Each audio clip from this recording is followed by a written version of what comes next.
అలాగే ఆదివారం ఆంధ్రజ్యోతి పత్రికలో ప్రచురితమైన వీకెండ్ కామెంట్ బై ఆర్కే, కొత్త పలుకు, వీటి మీద వైఎస్ఆర్ కాంగ్రెస్ పార్టీ చేస్తున్న అనవసరపు రాద్ధాంతం, రాజకీయ స్వప్రయోజనాల కోసం చేస్తున్న రాద్ధాంతం, స్వప్రయోజనాల కోసం చేస్తున్న రాద్ధాంతం, వీటితో పాటు పోయిన పరువుని కాపాడుకోవడానికి ఎత్తుకున్న టాపిక్ డైవర్షన్. ఈ డైవర్షన్ టాక్టిక్స్ కోసం మా ఎండి గారు రాసిన వీకెండ్ కామెంట్ బై ఆర్కేని అస్త్రంగా వాడుకునే ఒక కుటిల యత్నానికి తెరదీసింది వైఎస్ఆర్ కాంగ్రెస్ పార్టీ. అప్పటికే మావిగన్ పేరుతో చేసిన ఒక ప్రతిపాదనని జగన్మోహన్ రెడ్డిని సోషల్ మీడియా బట్టలిప్పేసింది భయంకరంగా. నాకు తెలిసి నేను ఒకసారి చెప్పాను, మళ్ళీ చెబుతున్నా, ఈ డిజిటల్ మీడియా, ఈ సోషల్ మీడియా ప్లాట్ఫామ్స్, ఈ ఫేస్బుక్లు, ట్విట్టర్లు ఇవన్నీ వచ్చిన తర్వాత ఇంత దారుణంగా ట్రోల్ అయిన నాయకుడు మరొకడు లేరు ఈ దేశంలో. అత్యంత దారుణంగా ఒక మనిషికి ఎన్ని వైకల్యాలు ఉంటాయో అన్ని రకాలుగా ఆడేసుకున్నారు. అదే అందుకే చెప్తున్నా, బట్టలు ఇప్పేసి నగ్నంగా నిలబెట్టేశారు నడి రోడ్డు మీద సోషల్ మీడియాలో. అది ఏ స్థాయిలో జరిగింది అంటే, తన సొంత సోషల్ మీడియా వాళ్ళు కూడా కౌంటర్ చేయలేనంతగా, కౌంటర్ చేయడానికి వాళ్ళకు కూడా మనసు రానంతగా. ఎందుకంటే మనోడు చేసింది కరెక్ట్ కాదని వాళ్ళు కూడా నమ్మారు కాబట్టి. దీంతో ఒక్కసారిగా మావిగం తుస్సుమనడం, అది బూమెరాంగ్ అవ్వడం, దీని నుంచి ఎలా బయటపడాలా అని నీలి మీడియాలో, కూలి మీడియాలో జాకీలు పెట్టి లేపే ప్రయత్నం చేశారు. అయినా లేగల. అనుకోకుండా మా ఎండి రాధాకృష్ణ గారు తన వీకెండ్ కామెంట్ బై ఆర్కేలో వైసీపీ నేతలకి కాస్త హితబోధ చేసే ప్రయత్నం చేశారు.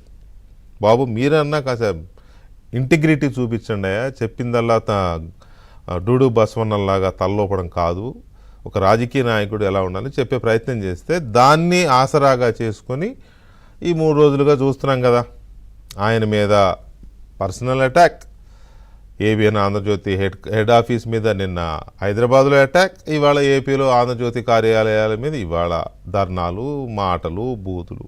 ఓకే, ఇదంతా చేశాడు. ఇదంతా చేసేసి ఇవాళ ఆయనే మాట్లాడాడు. ఎక్కడ మాట్లాడారు?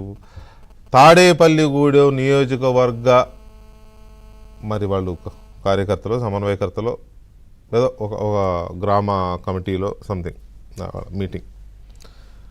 ఆ మీటింగ్కి కొంతమందిని పిలిచి అక్కడ మాట్లాడారు.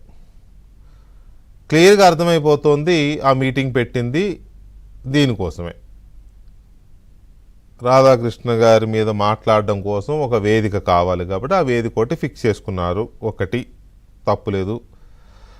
రెండవది మావిగన్ గురించి, అమరావతి గురించి కూడా మాట్లాడడానికి ఇంకొక వేదిక.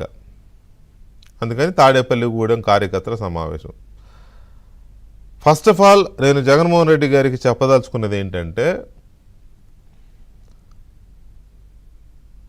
ఆయన మాట్లాడుతుంటే సహజంగా ఇప్పుడు చంద్రబాబు నాయుడు గారు కానీ, లేకపోతే పవన్ కళ్యాణ్ గారు కానీ, లేకపోతే రేవంత్ రెడ్డి గారు కానీ, మోదీ గారు కానీ, ఎవరైనా ఏ పార్టీ అధ్యక్షుడైనా లేకపోతే ఎవరైనా బహిరంగ సభల్లో మాట్లాడుతుంటే జనం ఈలలు కొట్టడం, కేరింతలు, అది గోల, అది ఓకే. కానీ 4 గోడల మధ్యన లిమిటెడ్ కార్యకర్తలతో 100 మందినో 200 మందినో పిలిచి మాట్లాడుతున్నప్పుడు అక్కడ కూడా ఈలలో కేరింతలు కొట్టారు, నువ్వు మాట్లాడిన దానికి సప్పట్లు కొట్టారు అంటే, ఒక మాజీ ముఖ్యమంత్రి అయ్యుండి పార్టీ అధ్యక్షుడిగా మీరు మాట్లాడుతుంటే అసలు మీరు ఏం మాట్లాడుతున్నారో కూడా వినిపించినంతగా వాళ్ళు ఈలలో గోలలో సప్పట్లు కొడుతున్నారు అంటే, మరి దాన్ని డిసిప్లిన్ అంటారా, లేకపోతే వేలం వేర్రి అంటారా, లేకపోతే అదుపు తప్పిన ఏదో పదం వాడతారు, అదుపు తప్పిన గ్యాంగ్ అనుకోవాలా? మరి అంత టూ మచ్. మీరు చెప్పేది వాళ్ళు వినడానికి కదా వచ్చారు, మీరు చెప్పేది వాళ్ళు వినాలి కదా. సరే అది రాధాకృష్ణ గారిని తిట్టారా, లేకపోతే చంద్రబాబుని తిట్టారా, లేకపోతే ఇంకొకళ్ళని తిట్టారా, ఆడాళ్ళని తిట్టారా, మగాళ్ళని తిట్టారా, ఇంకేమైనా తిట్టారా, అది కాదు కదా. మీరు ఏం చెప్పినా వినడానికి కదా వాళ్ళు వచ్చారు. అది అంతమంది ఉన్నారండి, ఇప్పుడు చూపించిన విజువల్లో కనపడ్డారు కదా, 100 మంది కూడా ఉంటారేమో. ఓకే, వాళ్ళు కూడా అరుపులు కేకలు గోల పెడితే ఏం వాల్యూ ఉన్నట్టు మీ మాటలకి, మీ నాయకత్వానికి? కావాలంటే ఒక బయట వినిపిస్తాను, ఆ అరుపులు గోల ఏంటో మీరు కూడా వినండి దయచేసి. ఒకసారి ప్లే చేయండి జగన్మోహన్ రెడ్డి గారి బయట. ఇంకొక ఆయన ఆంధ్రజ్యోతి ఆయన నుంచి ఆయనకు ఎంత బాధనం, దోచుకునేది పంచుకునేది తినుకునేది కట్ అయిపోతుంది అని చెప్పి ఆయనకి ఎంత బాధ.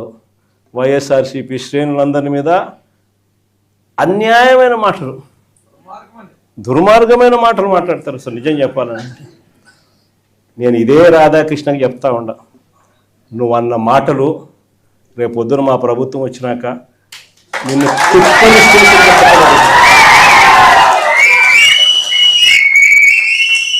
వైఎస్ఆర్సీపీ శ్రేణులను, వైఎస్ఆర్సీపీ కార్యకర్తల భార్యలంటే నీకు అంత అలుసుగా కనిపిస్తుందా రాధాకృష్ణ అని చెప్పి నేను చెప్తాను. ఎవరికైనా వాళ్ళకైనా భార్యలు ఉంటారు,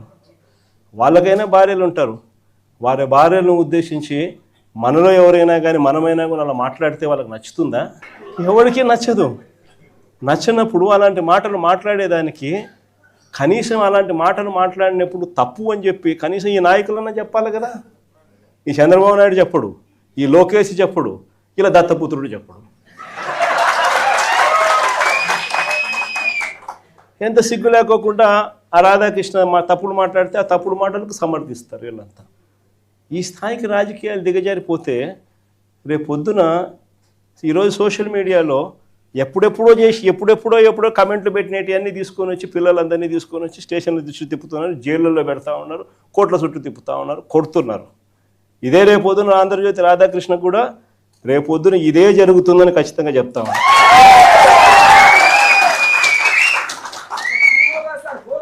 అసలు మహిళల గురించి ఇంత తక్కువగా చూసే కార్యక్రమం, తక్కువగా మాట్లాడే కార్యక్రమం, ఈ పరిస్థితులన్నీ కూడా రాష్ట్రంలో ఎందుకు వచ్చినాయి?